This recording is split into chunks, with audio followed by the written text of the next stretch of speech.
again, we are at number 2 on our singles. I'm going to start off. We've got Forbidden Colours. Again, following on from my number 3. This is from the same film, just the vocal version of the Merry Christmas Mr. Lawrence track with David Sylvian on vocals. This was featured on the kind of like deluxe version of the soundtrack, I think, when it was initially released. And then obviously released as a single again in 1983. Did pretty well. I think it got to 16 in the UK charts, which for what is quite a weird track isn't too bad, really. I think that's a pretty decent performance. And obviously 1983 was fucking stacked. Yeah. So like for it to get anywhere, pretty good job. Forbidden Colours, the title, I always assumed it was some sort of a reference to something in the film that I'd never picked up. It's actually a title of a book that's was released several years prior. Similar sort of themes, but lyrically it's quite obvious when you pay attention to it. Forbidden Colours in this case is talking about same-sex relationships, which are themes that are touched on briefly in the film Merry Christmas Mr. Lawrence. You know, my love wears forbidden colours. It's quite obvious when you look at it that way. It's quite forward thinking, really, because obviously, you know, 1983 was still seen as taboo in a lot of places, and I mean, it always seems like a lot of that kind of like new romantic and new wave community kind of did lean towards being a lot more progressive in general, which is nice. Well, they used to use the word androgynous. Yes, yeah. You know, as a androgynous. Oh, look, they're androgynous. No, they're a gay artist. But you can use that word back then. So yeah, this was the second sort of collaborative single between Sylvian and Sakamoto. They'd done Bamboo Houses the year before, and then they re-recorded this for a B-side on David Sylvian's Red Guitar single release. So there's another version again, and I think they've done like 5 or 6 versions like throughout the years as well. Like there's a piano only version, and there's all kinds of different versions. There's a live orchestral version. That one's really good, actually. The B-side on this, The Seed and the Sower, the title of that is a reference to the original book that Merry Christmas Mr. Lawrence is based on. It's two different books, but that's the first book. What was the B-side of the previous single? Sowing the Seed. So you've got Sowing the Seed and then The Seed and the Sower. That's pretty good. So you've nice got connection there. Little connections there. This song is kind of like the full version of Sowing the Seed in a way. Oh, right, okay. So there's motifs throughout the soundtrack that get repeated here and there, which I love, and it seems to be something that Japanese artists in particular are fantastic at doing when they're scoring films or games or what have you. They have these little leitmotifs which they place throughout their songs to kind of make sure that people realise there's a connection thematically with events that are taking place in the show, the game, the film, what have you. And this is a really good example of that.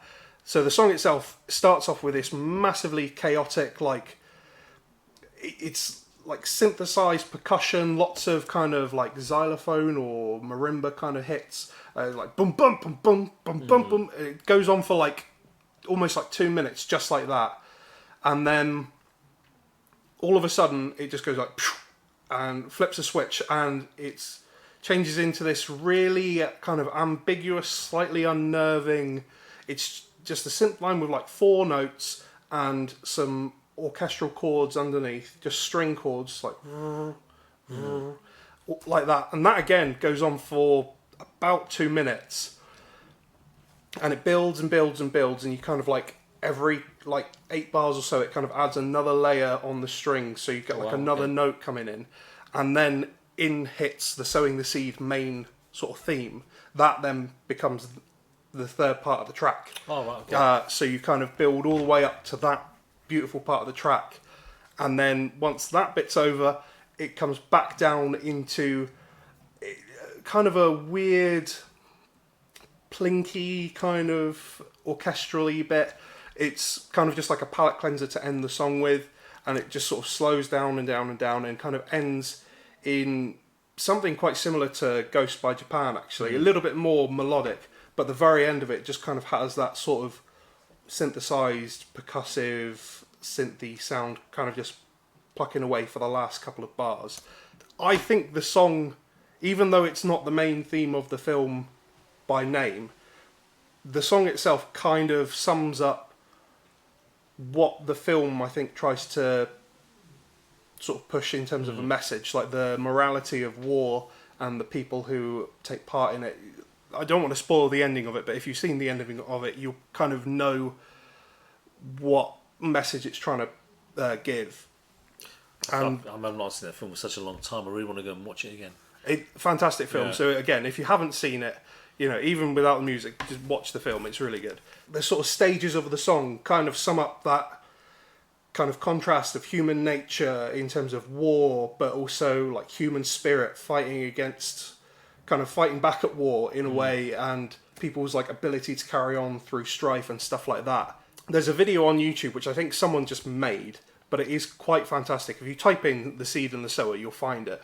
It's one that someone's done kind of like a modern version of it almost, where it's got all kinds of like horrific events and like corporate greed and stuff like that, and then it slowly progresses into like normal life, and then builds up when you get to sowing the seed. It builds up into like humanity's triumphs and things like that. And I think it's a good way to look at the film, to look at humanity as a whole and how the song kind of feels in terms of like, yeah, there's good and there's bad, and that song kind of wraps it up really well as a representation of the film and how people behave. It's a fantastic track. I mean, with this record here, I've always deemed this as like not just a 7-inch single with some music on it. I always deemed it as a piece of art. And I think people look at it like that, and you know, you never get anyone, oh yes, okay, you always get, yeah, oh my god, that is an amazing record. And I actually do have this. I do. I'm a massive fan. Obviously, David Sylvian in Japan, and you know, I would have bought it for that anyway. But it's a great track. Yeah, amazing. Okay, so my number 2 came out in 1982, which is one of my favourite all-time years because the amount of music that came out in 1982 was incredible. This is a band who are originally from Bath, and it's Tears for Fears, and the track is called Mad World. Now, Mad World, and we all know that, and we'll go into that in a second, but this was their third single from their debut album, The Hurting. Have you heard that album? Yes. Oh my God, that is just an incredible album. Everything about the album, and the way Roland and Kurt share vocal duties on like some of the tracks and stuff, and so this is the third single, and it done really well. This is actually supposed to have been the B-side of their second single, Pale Shelter, but the record label decided no, it's way too good for that. This is going to come out as a single on its own. So they released it. I think it got to like number 6, really quite high. I always thought it got higher than that. I also got to number 1 because it was just played everywhere, and especially the video got played everywhere. Because the thing I remember about the video, have you seen the video? Yes. So it's filmed in the same place as the sleeve. So the cover photo was taken at Rowner Pond in Kensington Gardens, which I just realised when I did research for this. But they recorded the video there as well. And in the video, Roland, as Kurt's singing, Roland's in the back doing this really weird dance. You remember that weird dance? And as a 12-year-old, we copied that dance. So whenever we went to the disco and danced his record, that's how we danced. Yep. No coordination. So people who can dance could do this. So this is also the producer of this was Chris Hughes, who was the drummer from Adam and the Ants. Or even at the time this got done, they'd just done not long off the Prince Charming stuff. So they did this, and then they got him back to do the next album, which was Songs from the Big Chair. So he produced that. So I think he's always been in the producing chair for Tears for Fears now. And obviously they split up for quite a few years, and they got back quite recently, and they released that record, The Tipping Chair, I believe it's called. And that done so well, and it's such a good album. A lot of people didn't know the original release of this, but they know it from Donnie Darko. Yes. Yeah. I can't remember what the name of it, Gary Clayle, something like that. Yeah. Is who did an amazing version. It was like an acoustic version. Not even acoustic, like an a cappella version with a couple of strings in the back, and that got to number 1 for quite a bit of time as well.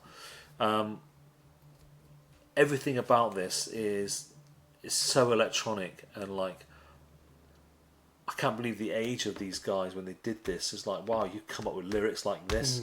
And Mad World was I think the whole album, The Hurting, was this therapy at the time called Primal Scream.